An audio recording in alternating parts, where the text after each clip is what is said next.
How's it going, everyone? In this video, we're going to be reviewing the LEXAR 1TB SSD. This is the high performance model. This one claims to have 2000 MBS read and write speeds. I'm going to test that with my Mac Mini M1 chip, and I also have an M2 MacBook Air. So we're going to put it through the Blackmagic test to see if that's actually accurate. In addition, I have the Sandisk 1TB Extreme Portable SSD. And I also have the portable SSD 1TB from Samsung. These were all purchased at Costco. Stay tuned. I'm going to be making a video comparing all three, letting you know which one's the best one in my opinion. I'm also going to be making another video for the Samsung, and I have one video out for this Sandisk out already. What's great about these SSDs is that getting them through Costco, you can return them with no questions asked. I did look in their electronics policy. These do not fall under that 90-day category, which is pretty good because if something happens 2 years from now, you can still take it back. What's awesome about these portable SSDs, if you didn't know, for example, I have a Samsung Galaxy S21, I can plug this directly into my phone with just this cable and transfer files over immediately. In addition, if you're seeing here, I have a portable hard disk drive. This is a bit older technology, a bit slower, but you can see here with an adapter, I have a USB-C adapter. This plugs in straight into my device. So if you guys didn't know that, now you do. This SSD currently lists on Costco's website for $100 USD. What's awesome though is these regularly go on sale, $25 off. I picked this up for $75 USD plus tax. Let's take a quick look at the packaging here. This is very similar to LEXAR's Blaze SSD. That's the gaming one with the little light built into this handle. It's like a RGB light. That one, however, is going to come with a little stand that you can put this SSD on. It's also going to come with a fabric little case. In this package, you don't get the light and you don't get that fabric case. However, they are throwing in this mini flash drive here. It is 64 gigabytes. It has a USB-A port here, and it has a USB-C port here with this little protective case that swings out.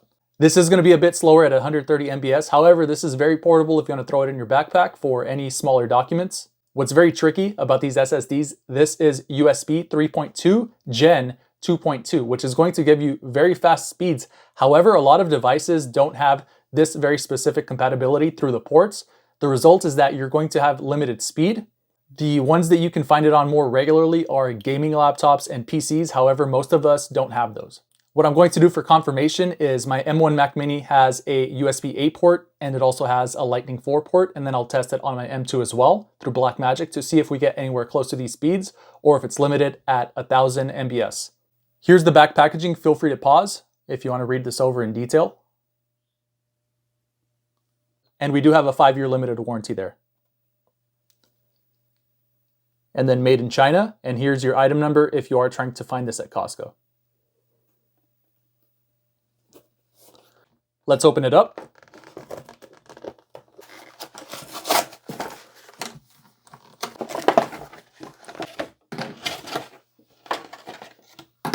Starting off with the cables, we get a USB-A to USB-C, and we get a USB-C to USB-C. Looking at the mini flash drive they threw in, this has a USB-C, or you can flip it around and you have a USB-A there. You can attach this to a keychain. I would have really liked to see a cover here. However, because it does swing around like that, it would be a little harder to have a cover going on. Having a look at the SSD here, it's a decent size. You can add a carabiner clip here if you want. They're calling this a sandblasted aluminum finish. Here's a size comparison next to the Sandisk Extreme Go. A little bigger, and it's mostly because of this handle here. One of the perks over the Sandisk, the data cables included with the LEXAR, these are 22 inches in length. For reference, the one in the Sandisk is less than 7 inches there, which makes it very limiting if you're trying to plug this into your desktop or even your laptop. And a lot of people, what they do is they plug this into the port, and this would stick behind the laptop itself if you want to have more storage on your laptop. Because this cable is short, it's too limiting. Whereas this one, 22 inches in length there, you can see it's much longer. The port is USB-C, and this is being listed as Android compatible, PC and Mac compatible. There is no mention of iOS, but I'm sure with a Type-C to Lightning dongle, you should be able to plug this into your iOS cell phones as well. This out of the box should be exFAT format. What that means is you can plug it into Mac OS computers. You should be able to plug this into Android devices, cell phones, Windows operating systems, and possibly iOS devices like Apple cell phones. What I'm going to do now is plug this in for the first time. I'm going to use the cables that came with it. I have one plugged into the USB-A port of the Mac Mini, and I have another one plugged into the USB-C port of the Mac Mini. I'm going to use both of the cables that came out of the box to get the most accurate readings, and I have the Blackmagic set up here. I'm gonna plug it in there with a USB-C to USB-C cable. We don't have any lights on this that turn on, which is a bummer. Here on the right, my Mac Mini recognizes it as LEXAR. Let's double click that. Upon opening the SSD, we have the LEXAR Data Shield, which is their own encryption service. Let's see if this is recognized. Yes, it is. It's telling you to agree. This is where you create your password. So if you want to encrypt this and put a password for you to be able to log in, this is how you do it. Let's do the first Blackmagic speed test. This is plugged into the USB-C port / Thunderbolt port. And again, what you want to do here is select this. You're going to do select target drive. And here I select LEXAR. If you don't change that, the speed is going to be from your M1 Mac Mini or whatever device it's plugged into. And again, remember to do 5 GB for the most accurate stress test.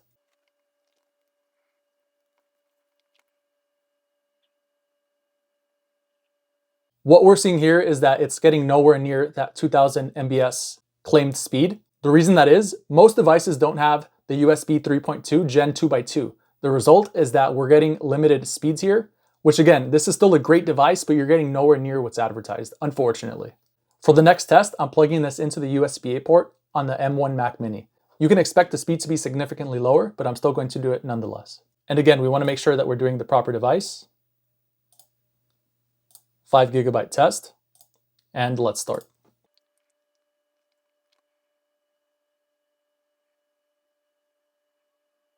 If you're using the USB-A port specifically, you're going to get significantly lower speeds as well. Try to use your USB-C port or Thunderbolt port to get the max speed possible. For confirmation, I'm going to plug this into my M2 MacBook Air. Again, we want to select our target drive, which is going to be LEXAR. Open, and we're going to do 5 GB for the most accurate test.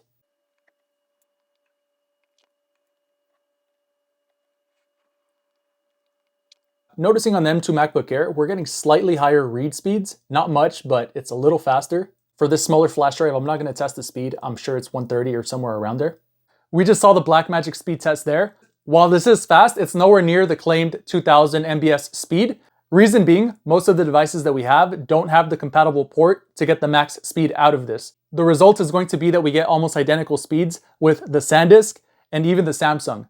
That said, for $75 to $100, I still think this is a great purchase. 1 TB SSDs are more affordable than ever. Keep in mind, out of the 3, this does give you a little flash drive as a bonus, which is about $10 to $12.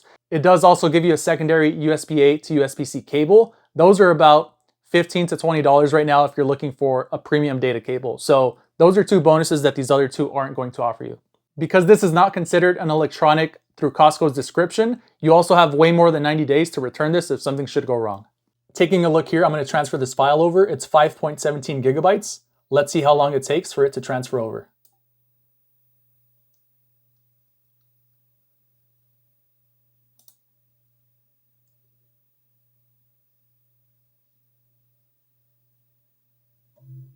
That took 6 seconds to transfer a 5.17 GB file over. That said, hope you guys found this review helpful. Let me know if you guys have any questions or what your experience has been with this. Have a great day, have a great evening, Striker out.